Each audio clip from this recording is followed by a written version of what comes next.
Thank you all so much. God bless you. You all are so good for my spirit. I thank you all for your love and for your wonderful reception. It is always a blessing to be here, being around my good buddy Wayne and the staff and all of you. I just love you guys. You feel like my home church. Even though I'm not here very often, I feel home when I'm here. So thank you all so much for allowing me to take the opportunity to fill in tonight.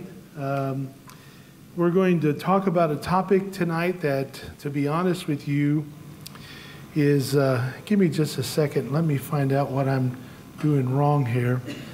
I don't know what happened to all my slides, how they got out of order here. So all I know is Jeff Little touched my computer last. And I thought I heard a little snigger from him a minute ago. But you know, Jeff, you don't know what to... Is that what you did? I'll lay hands on you. Yeah. Give me just a second to get this back in order. I think this is where you belong. You stay right there. All right. Like it or not, technology is going, and it has, and is going to continue to change our lives. Most of us like it, but maybe after tonight, there'll be some things that maybe will not sound quite as good. I just hate to meet people who will make statements like, I'm not going to get a computer, I don't need a computer, and all that. And that's fine and good. Obviously, mankind survived thousands of years without electricity, as far as that's concerned. But if you ever felt like you're being left in the dirt, you're going to in the next 10 years, because the things that are going on so quickly, even those who are in love with technology, it's going pretty crazy. And before we mock all this stuff, I think we need to take a look at some of the threats and how God felt about it a little over 4,400 years ago, when at the Tower of Babel, the Lord had mentioned that even at that point at which man had gotten with the Tower of Babel, he said, look what they've been able to accomplish with just one voice, one language. And then he says something that, and God is not given to extremes, folks. He says, nothing can be withheld from them which they have imagined to do. Do you think God was using extremes in that, or do you think God was really serious about that? Well, to be honest with you, he took the first step in making sure that that would be delayed for a long time. And God is so smart and so thorough that one thing changed man's dilemma and delayed his self-destruction, basically, is what we'll see. And that is, he confounded their languages. Now, here we are, thousands of years later, when the leaders of the world meet at the UN, they have their little speaker systems, and they've got the exact same problem that it was existent at Babel, and that is the confusion of language in their interpreters. Man is doing everything he can to get back to this place where they can take over. And when I look at passages like this one, I know that it is referring to our time, because Daniel had closed out the book with a commission from the angel. And he says, Daniel, I want you to shut up these words, and I want you to seal the book to the time of the end. I remember doing a series on this. I don't know if many of you remember it, but I went into what that meant, because he says time of the end, and then you've got this colon afterwards, which explains what was being said. He says, many shall run to and fro, and knowledge shall increase. And I'll go over this real quickly, but when you consider the fact, when it says they're going to run to and fro, I want you to think about this. An average American automobile, when you put them out, the population of our United States, we in a given year will encircle the globe 70 million times. Now, you want to talk about traveling to and fro. That is a prime example of that. And when you consider the fact that knowledge would increase, how astonishing is it when you think of all mankind history, 90% of all scientists who have ever existed are alive today. And when you consider the fact that every minute, these scientists are adding 2,000 pages of scientific knowledge, and that if one person would try to read what is being produced each day, it would take you 5 years to read it. This is how fast this thing is. And according to Norman Edman, the founder of Edman Scientific Company, with the computers and the internet and the accessibility of information, knowledge is doubling about every 73 days in just a little under 10 years. At this point, about every 18 months. And we have seen this explosion of knowledge in so many different ways. One way that has just been an astonishing breakthrough is the technology called nanotechnology. And it is where they are able to manipulate matter on an atomic level. Here, for example, are machines that are the size of cells, red blood cells. If nanotechnology is going to be able, what they're promising, it is possible that they could put these into your bloodstream and find the cancer cells before anyone else would ever be able to find them, and to eradicate them with this technology. This is something that we would all dream for and hope for, and it's something that we need to consider. What I want to talk about tonight is transhumanism, and I first was exposed to this after watching a documentary on the gentleman I'm getting ready to quote from. Kurzweil is a very, very famous inventor. Here's what he says, though. He said, a computer in your cell phone today is 1,000,000 times cheaper and 1,000 times more powerful and 100,000 times smaller than the computers at MIT in 1965. Just to throw in a thought here, MIT is where those boys were from the bombing in Boston. So it doesn't always produce good stuff, right? But he goes on to say, so what used to fit in a building now fits in your pocket. And what fits in your pocket today will fit in a blood cell 25 years from now. Now, obviously, that may sound far-fetched and quite extreme, but we know for a fact, folks, that that is exactly the direction it has been going now for decades. And there's no issue about whether or not it's possible. In this documentary, he introduced a word to me called singularity. And this is the thought. You got to really catch this one, and then we'll understand where this is going in just a little bit. Transhumanists use the term singularity as a term that means at some point in the future, you're going to have the expression of knowledge get so far advanced that it's going to pass up mankind's ability to keep up with it. And at that point, it's going to change society. And that is what is called the singularity point. And they're predicting that it will probably take somewhere in the neighborhood of 30 to 35 years for that to take place. In the meanwhile, for this to be a reality, you've got to understand there's a big job for you and I to do, and that is to do our best to bring the gospel to the world. Because all this knowledge does not make somebody good.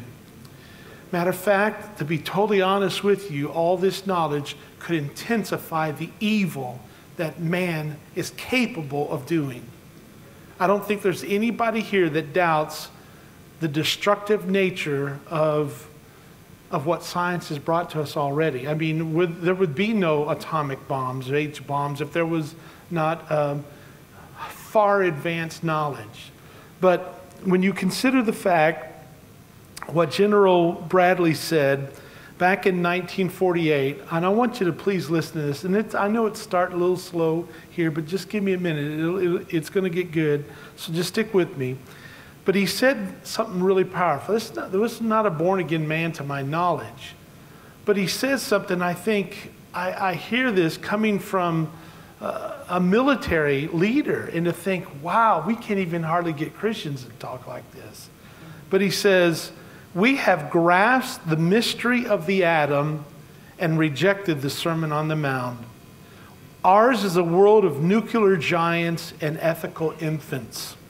We know more about war than we know about peace, more about killing than we know about living.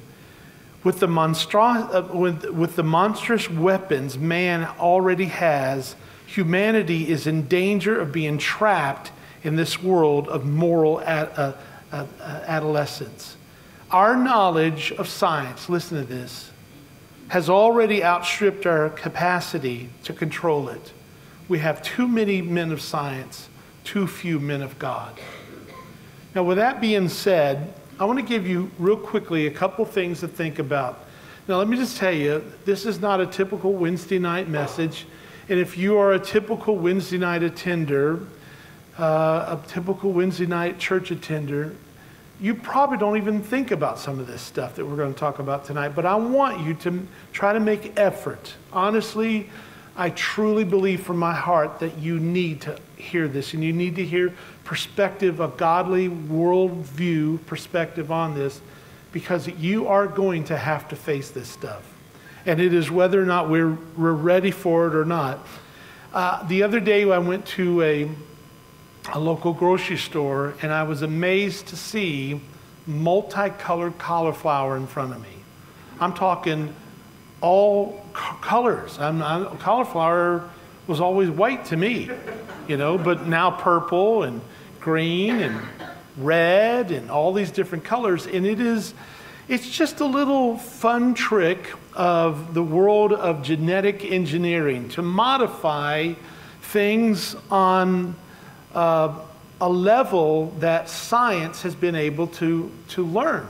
And this DNA makeup of all living things, man has started to play with this, which when man starts playing with God's things, that's not going to always be good. And matter of fact, Los Angeles Times recently in their science section had an article, the caption reads, "Study points to health problems with genetically modified foods." And I think we've all been hearing about these and the dangers. And of course, here we are in Indiana, and you think about the corn industry and raising crop, and understand the connection of Monsanto and what they're doing with corn, for example, and building, because they're saying, hey, we want to build into the ability to reject,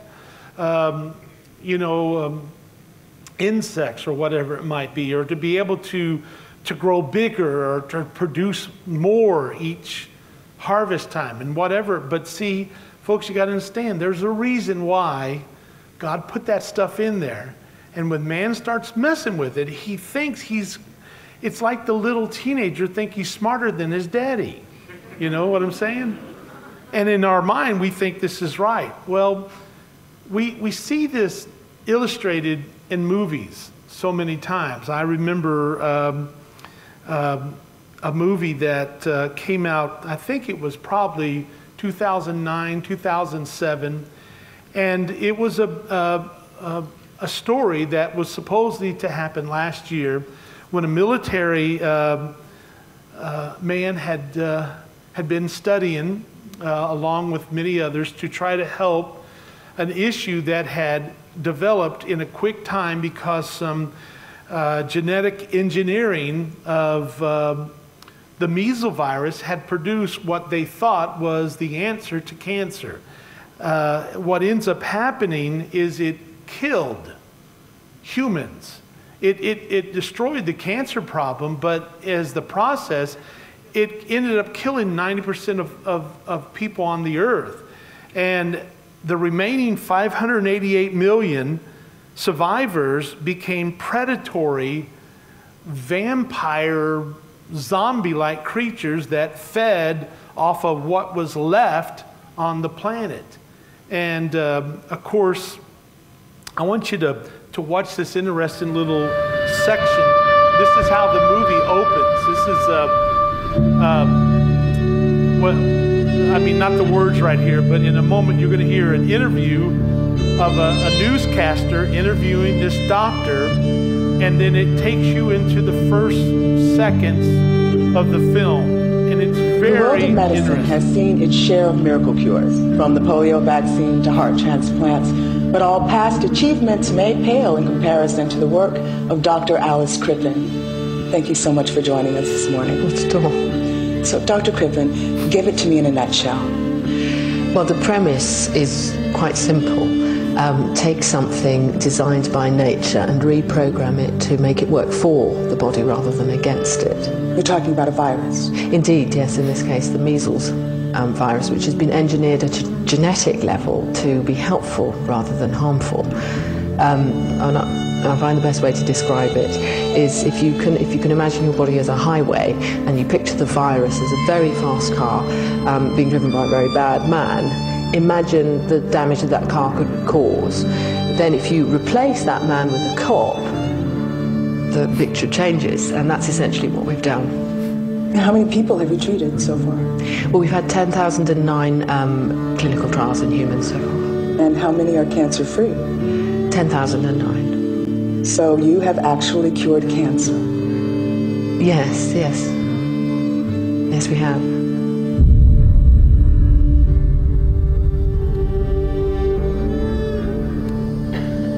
So here it is 3 years later,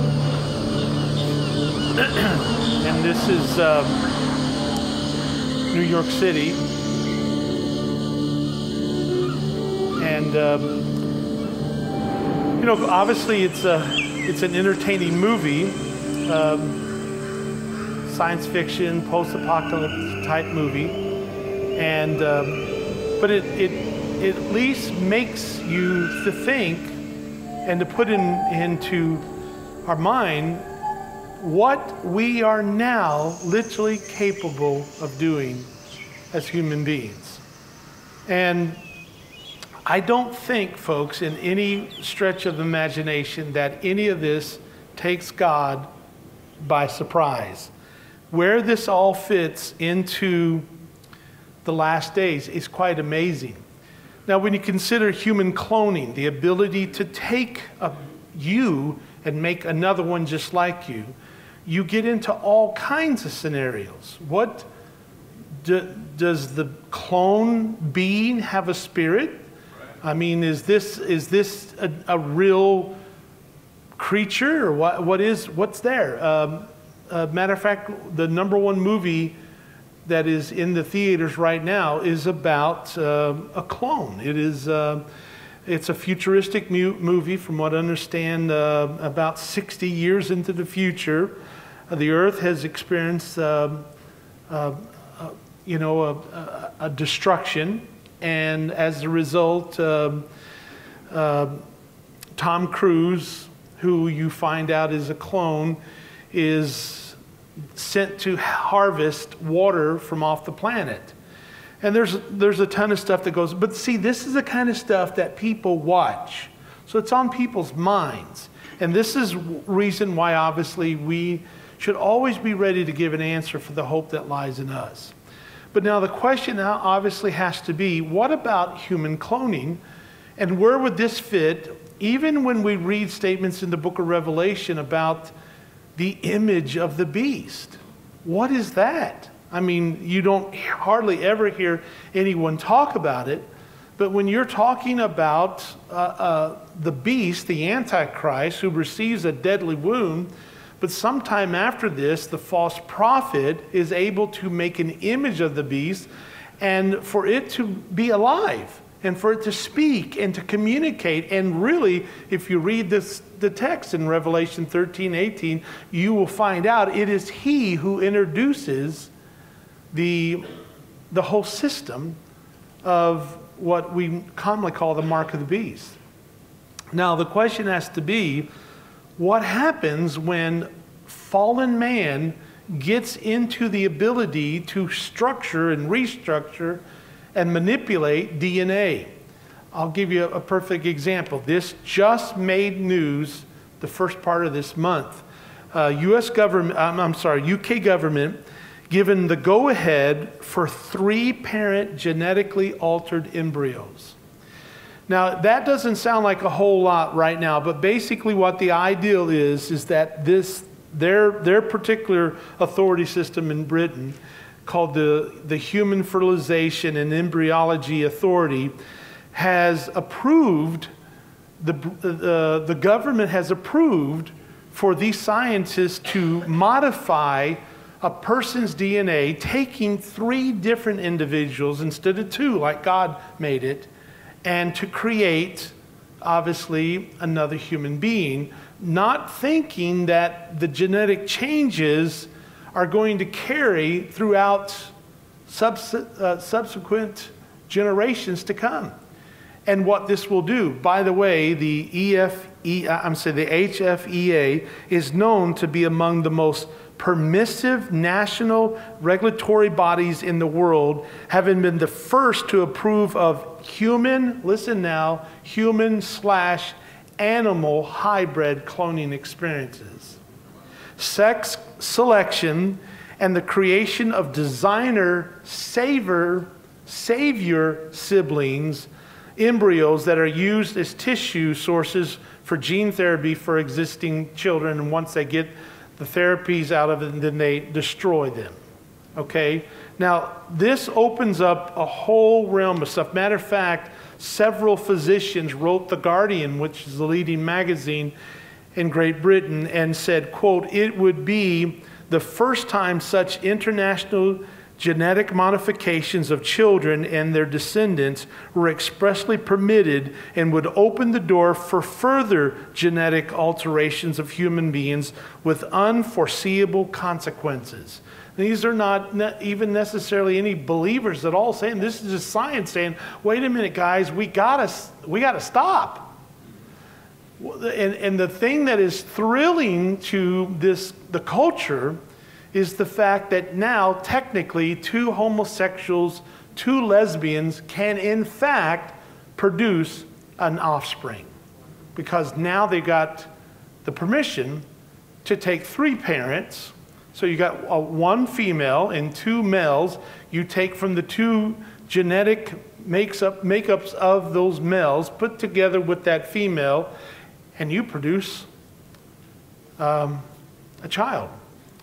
And folks, it's getting pretty crazy, to be honest with you, because now it is more of a selective breeding, which is they're claiming there's just, it's unbelievable the amount of possibilities that this could open up. Now, I think this was interesting. It was less than, actually next month, it will be 3 years ago that this made national news. It's the scientists in the U.S. have succeeded in developing the first living cell to be controlled entirely by synthetic DNA. So now, technically, they can actually create the DNA.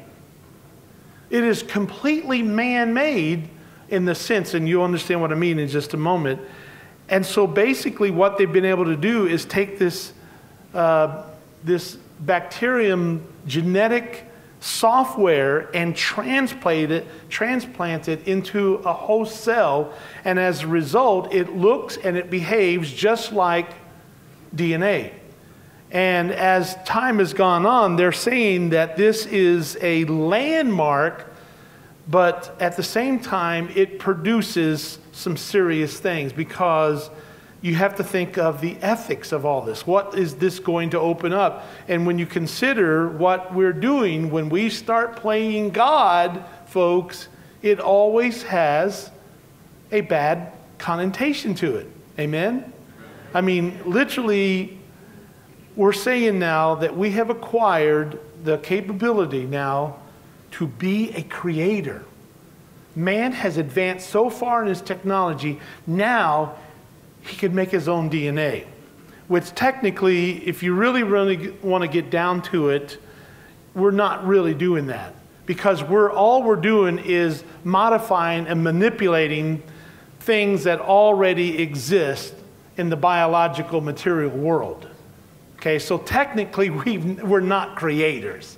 We are still down to the basis of we're manipulators of something that God made. And we're not so hot after all. And yet, you know, as the old saying is, God and the devil had a conversation. Okay, I'm going to create. Oh, go ahead and start. And Satan reaches down and picks up some dirt and starts to ferment. So, oh, wait a minute. You create your own dirt. You know? So, to make anything from nothing, well, then that would make you a creator. And that ain't happening. All right? Now, let me just tell you why I thought this was interesting. That happened, and then literally the next month, after that announcement was made, Hollywood had been working on this movie for about a year. They released a movie called Splice.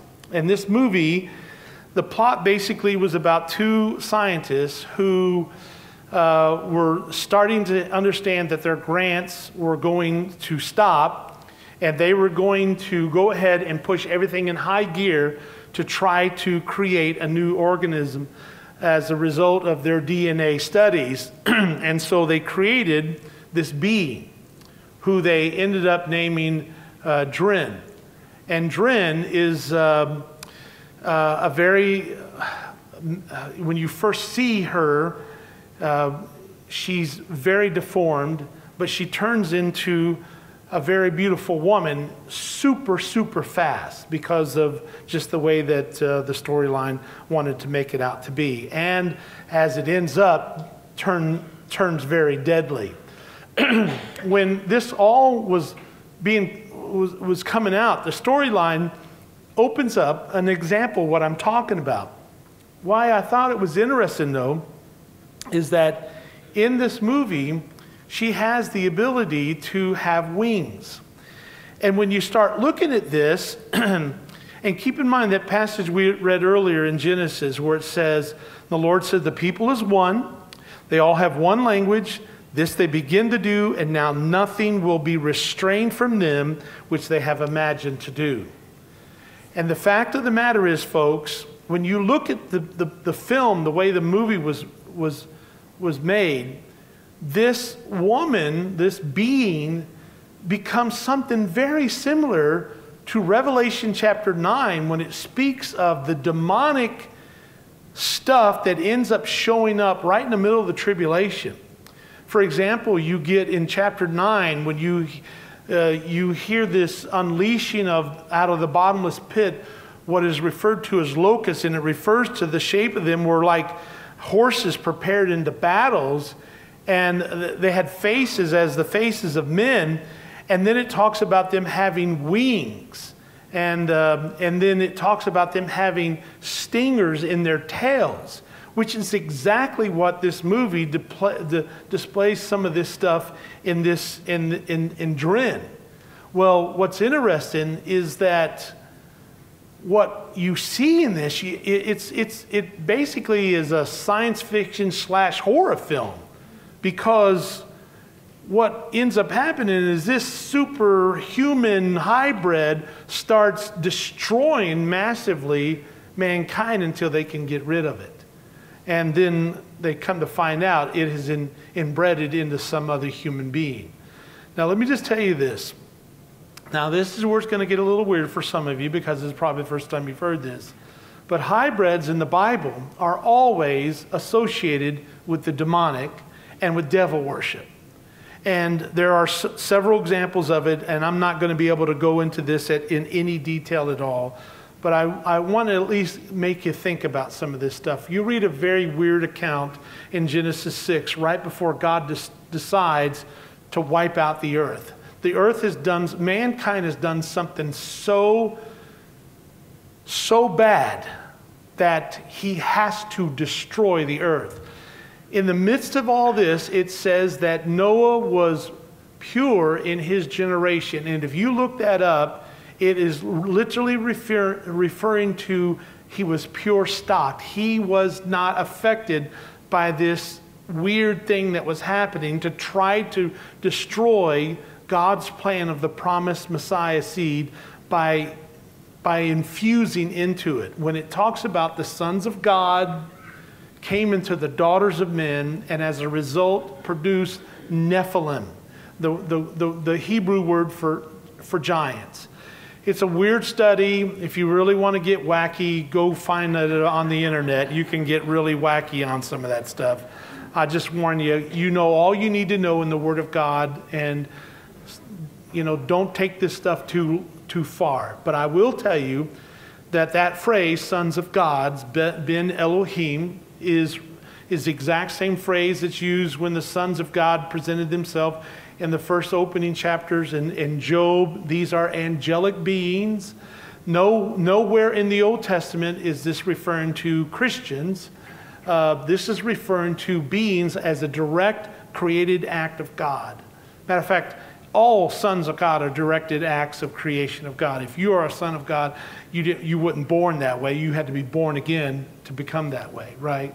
But anyway, it says that notice what it says, and there were giants in the earth in those days, and watch this, and also after that. And if you remember David and Goliath and some of the other stories, you'll know that there was giants after the flood. But watch this. When the sons of God came into the daughters of men, and they bare children unto them. That's the weird part. We know from Peter and Jude that they left their original habitation, their original status of embodiment, and lowered themselves, and because of their sin, they are reserved in Tartarus, a division of hell that is confined just for them. It's a special judgment because of what they attempted to do. And they sinned in a very grievous sin in God's eyes. And it says, then they bear children unto them. And watch what it says about these children. They became mighty men, men of old, men of renown. This is where so many of these myths and these lores and these fables of half gods, half men came into existence. Now, if you will take a study, and again, this is not a thorough or even attempting to be, I'll just give you a couple examples of what I'm talking about. In Leviticus, and we're still in the writings of Moses here. He wrote, obviously, Genesis. In Leviticus, it says, and they shall no more offer their sacrifices unto devils, after whom they have gone a-whoring. Now, what's interesting about that particular Hebrew word is that is where we get the word satar. Now that particular, if you look that up in the Hebrew, you'll find what it says, a shaggy, he-goat, devil, goat, hairy, kid, rough. Satar. In mythology it shows up. In Greek mythology it shows up as Pan. It shows up in a lot of things. Matter of fact, it even shocked me that C.S. Lewis even had in The Lion, the Witch, and the Wardrobe. It is a very demonic creature. And that they actually sacrificed it. And then notice it says they went a-whoring. This particular demon god is associated with some very twisted sexual acts. And if you've ever seen some of the association in Greek mythology about that, they were such as that. And then again, we read in Isaiah chapter 13, verse 21, where it doesn't even attempt to translate it as devils. It just flat out says satyrs, the exact same Hebrew word. Now, the thing that you need to understand about this is this hybrid, human, half goat, is not considered in Scripture something to be far-fetched. Matter of fact, we read in Deuteronomy chapter 32 another example of hybrid. In this case, half bull, half man, where it says, and they sacrificed unto devils, not to God. And the word devils there is shade, and it is demon, in the Hebrew, demon or devil, and not to gods. Now watch this, to gods whom they knew not, to what kind of gods?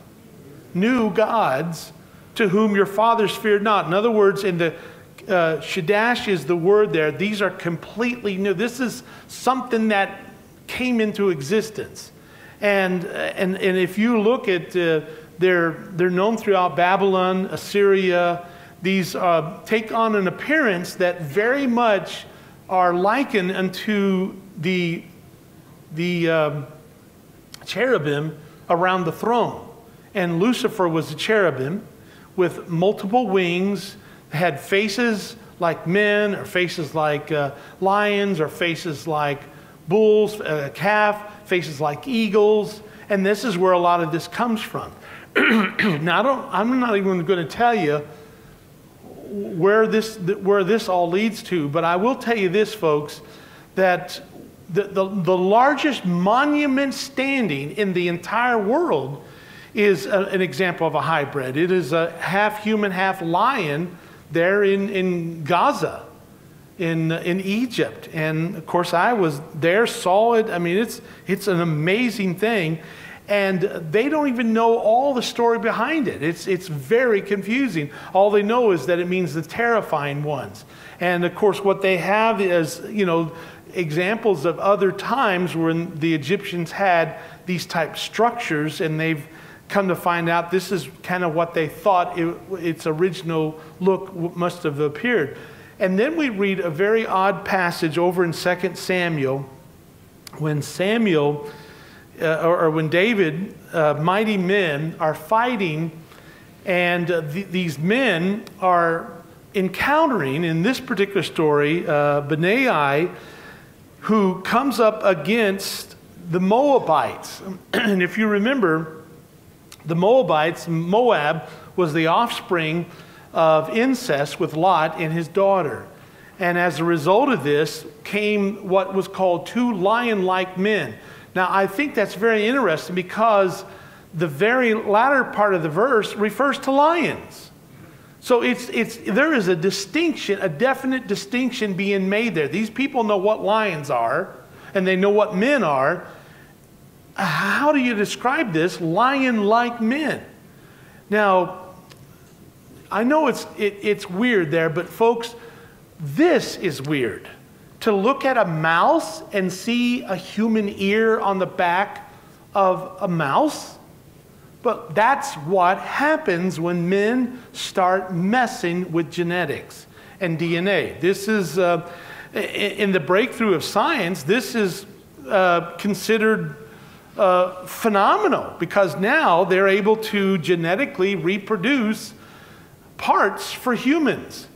And understand, this is no more a myth. It's no longer a legend. It's no longer some kind of science fiction. This is a reality.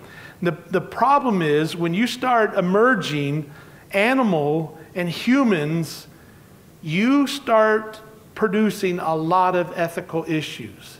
And not only that, you are talking about some pretty science fiction type horrors. For example, we read in the scripture where Balaam's donkey is able to see, as he's carrying Balaam to go to Balak, he sees an angel. Balaam doesn't see it. And some people believe that animals have an insight, another sense. For example, we've seen proof of this now, that animals, sometimes not just insects, but I'm talking elephants and giraffes, can detect when an earthquake is about to happen. They will flee the region. And this is sometimes hours before it happens. They've been able to prove that dogs are now able, and certain type of animals can smell tumors on people, or people that have cancers. And you think about bats with the use of radar and the light spectrum that animals see that we don't, or the hearing ability to be able to hear.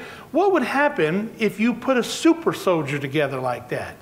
And this is exactly why the military, and I'll talk about them in just a moment, are leading in the support, spending billions of our tax dollars to help study this out, to incorporate this in the military.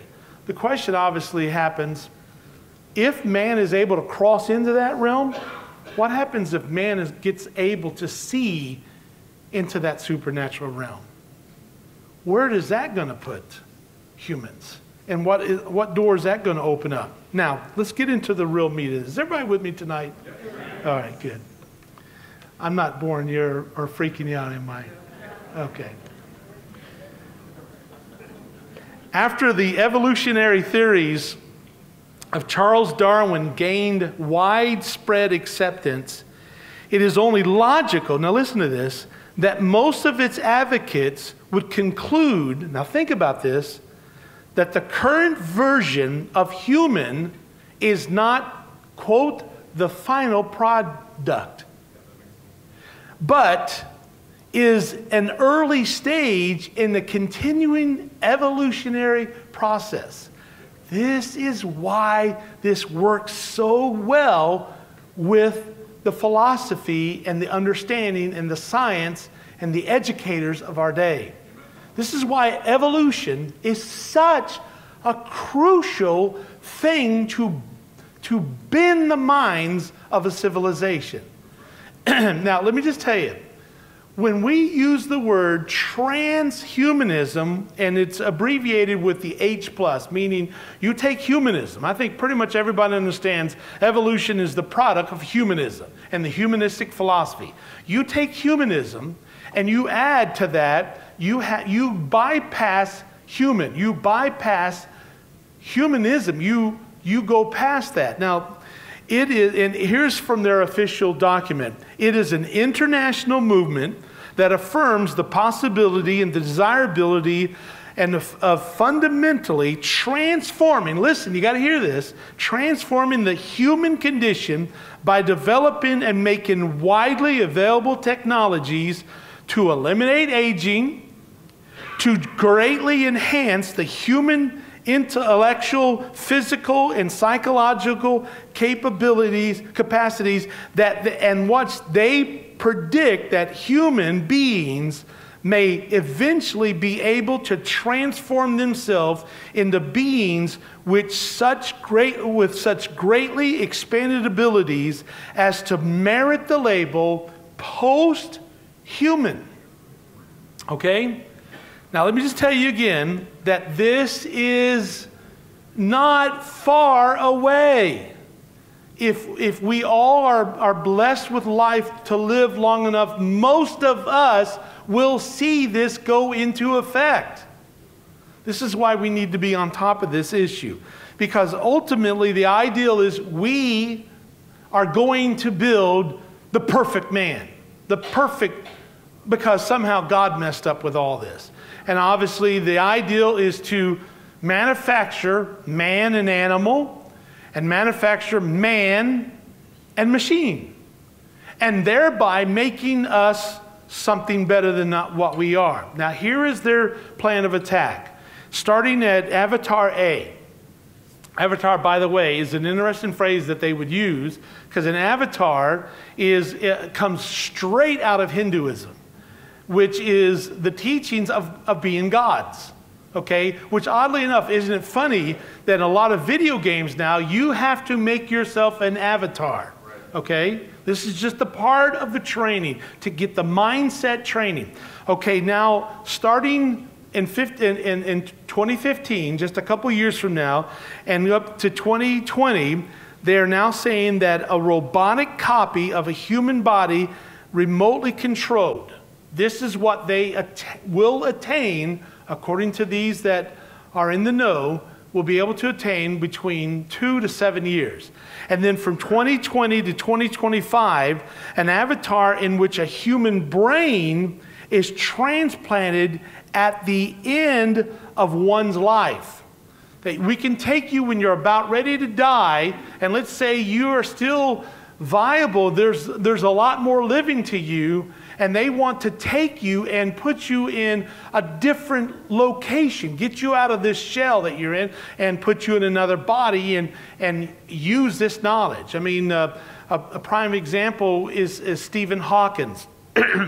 And here is the considered to be the smartest man in the world. He's been confined to a wheelchair. He can't even move. He's confined to a wheelchair. The only way he can communicate with the blinking of his eye, they can record the blink, and they can be able to basically take that and translate it into words through a computer. That man's brain is by far faster and more advanced than any other human. They just want to be able to take that, imagine putting it in a reconditioned body. Then by 2030, between that and 2035, to have an artificial brain in which a human personality is transferred at the end of one's life. And then by 2040, to be able to produce a hologram-like avatar in which you can put all those together. And who knows, maybe they'll have the image of the beast by that point. Now at this point, you're saying, okay, John, dude, you know, you've come off with some weird stuff in the past. But this is really weird, John. This is really weird. I should have stayed home and watched a movie. Okay? Maybe Oblivia, you know. So what makes you think that I should take you seriously? We should take this seriously. Well, folks, follow the money. So what do you mean? I'm talking, ladies and gentlemen, not hundreds of millions, but hundreds of billions of dollars are now being invested into this. And I'll give you one example. Singularity, we've already been introduced to what that means. Singularity University in California. It is, and here's from their own statement, designed as a leadership institution, an institute, Singularity is recognized for its positions on transhumanism, radical social change. The school deals with the theoretical aspects of transhumanism, the emerging technologies, with an eye towards the rapid increase in the knowledge of science. So the question is, who supports Singularity? Well, at the top of the list, NASA. Okay, we're talking some big stuff there, some big knowledge, some big advancements. And Google, ePlanet Ventures, which is a capital investment firm which works with high-tech medical and media companies. The Kauffman Foundation, one of the largest foundations in the United States, pharmaceutical. I'm sure you've heard of the name. They're a giant in that. Canon. And then, of course, you've got DARPA. DARPA, which is the Defense Advanced Research Projects Agency. It is a technical branch within the U.S. Department of Defense, and it has been working on programs that are transhuman in nature, such as the Physical Intelligence Project. According to the media director at Singularity Institute, quote, listen to this, that DARPA has, quote, dozens of human augmentation projects around the world. So now they're trying to produce the super soldier. You know, let me tell you why? Because now this, ladies and gentlemen, is the new arms race. Because if China does this before we do, or any other nation does this in their military, we're going to have to take the back seat, and that's not a feasible thing. We have to be on the cutting edge, according to DARPA. Now, here's the deal. Now that man is evolved, he's convinced himself that he's evolved to a higher dimension, and this has been made known by transhumanism. And I want you to consider this, the mixture of man and animal and the mixture of man and machine to achieve godhood and immortality, which opens up a very interesting cover. This is the cover of Time magazine 2 years ago. Now, I got news for you. This one shocked me. It says 2045, the year man becomes immortal. Now, remember, we've already been introduced in Genesis to this concept when the serpent, a hybrid, by the way, if you ever thought about that, a talking four-legged creature says, "You shall not surely die. You shall be as gods, knowing good and evil." So folks, this is already something that's already been put in the psyche of man. Now let me just tell you something. The guy who was a co-inventor of the 3D interfacing that we all enjoy in the World Wide Web, he's also a transhumanist. Listen to what he says. Is everybody with me? Men die, planets die, even stars die. We know all this. Because we know it, we seek something more. A transcendence of transience, translation to incorruptible form, an escape, if you will, to stop the will. We seek, therefore, to bless ourselves with perfect knowledge and perfect will to become as gods, to take the universe at hand, to transform it in our image for our own delight. As it is on earth, so shall it be in the heavens. Can you believe this? These are the leading minds, folks, of this generation. Richard Seed, who is an American physicist. Okay, it's not a dummy. And he's the human cloning researcher. He's best known for forcing a debate on human cloning back in the 1990s. Listen to what this man said. We are going to become gods. Period. If you don't like it, get off. Talking about the planet. If you have to contribute, if you don't have to contribute, you don't have to participate. But if you're going to interfere with me becoming God, we're going to have big trouble. Then we'll have warfare.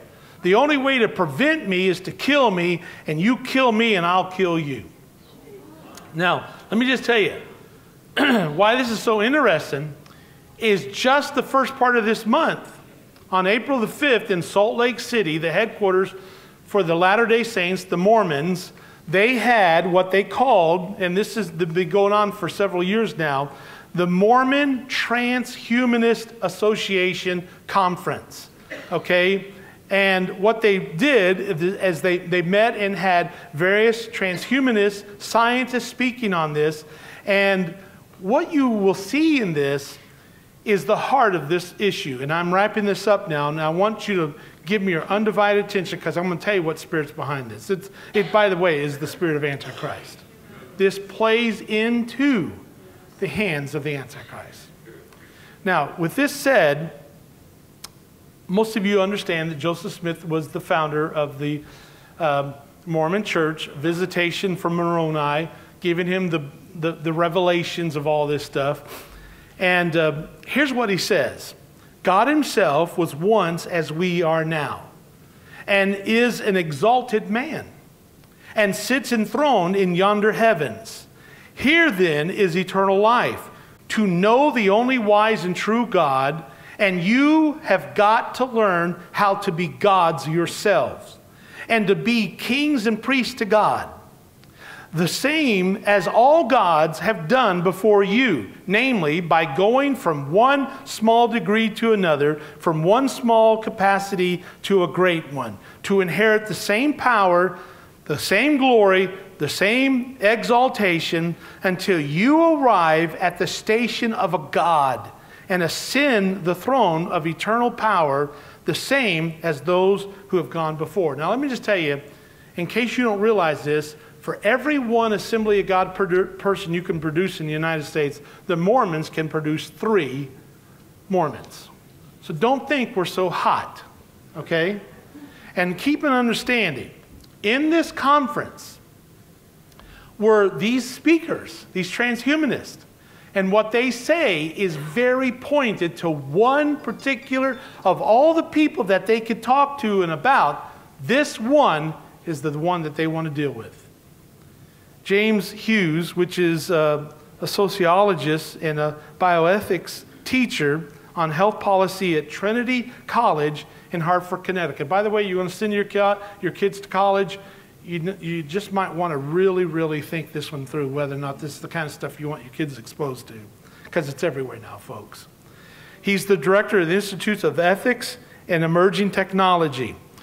According to Hughes, listen, evangelical Christians hold outdated beliefs and are steeped in a faith-based paranoia. Okay? The Hindu and Buddhist traditions, however, better fit with transhumanism because of their acceptance of evolution. Mormonism, too, he acknowledges, could embrace an evolutionary paradigm. When Hughes was asked during the question and answer session from an online viewer, quote, should we seek dialogue with paranoid Christian fundamentalists? By the way, that would be me. Okay. Should we seek dialogue with paranoid fundamentalists who rant against H+ transhumanism? Or should we seek more than dialogue, maybe even mock them?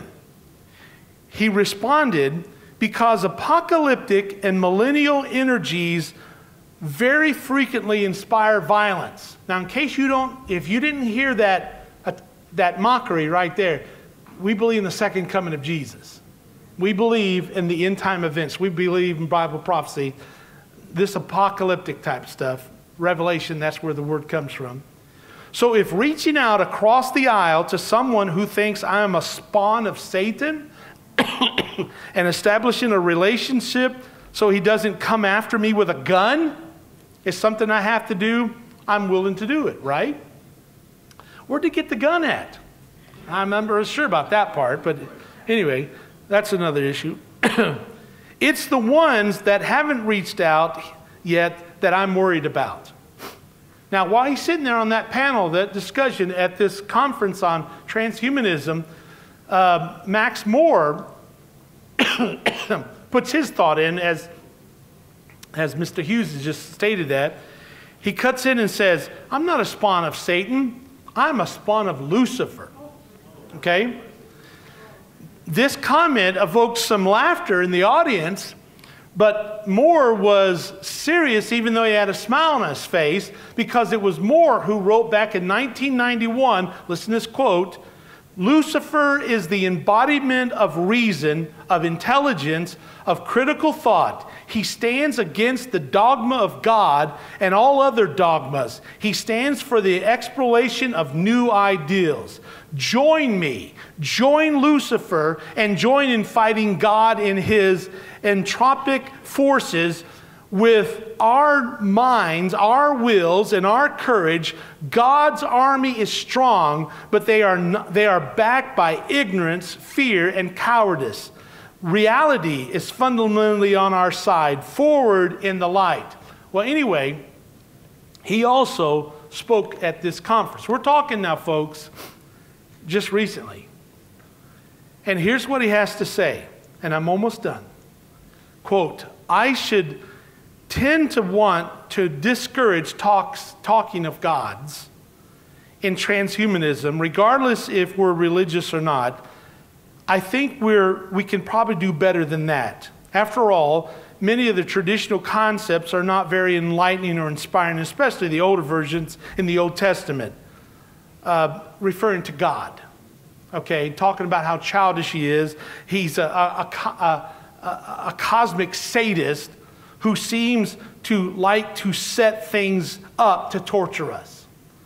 Now, let me just tell you, that guy says, join me with Lucifer. Okay, join me with Lucifer. I'm not Satan, I'm Lucifer's fan, okay? Well, I want you to consider this, folks.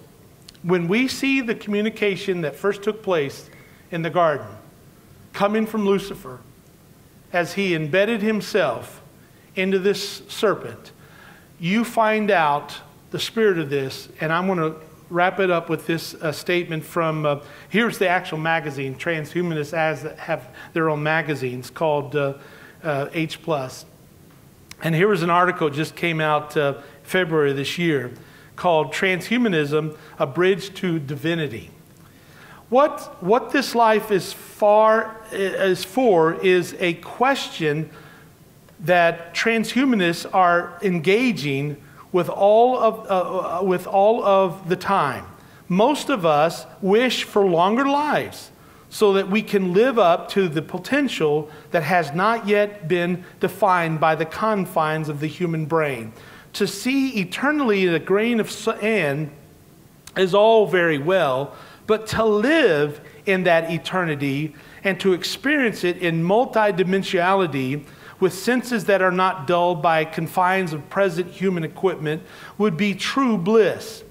Responsible, omniscient, omnipresent, omnipotent, and benevolent would be the totality of the sensory apparatus of the new human.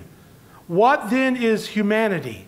I would speculate the opinion that humanity is the seed of all potential that have flowered into what we have painted as divinity. The lines blur.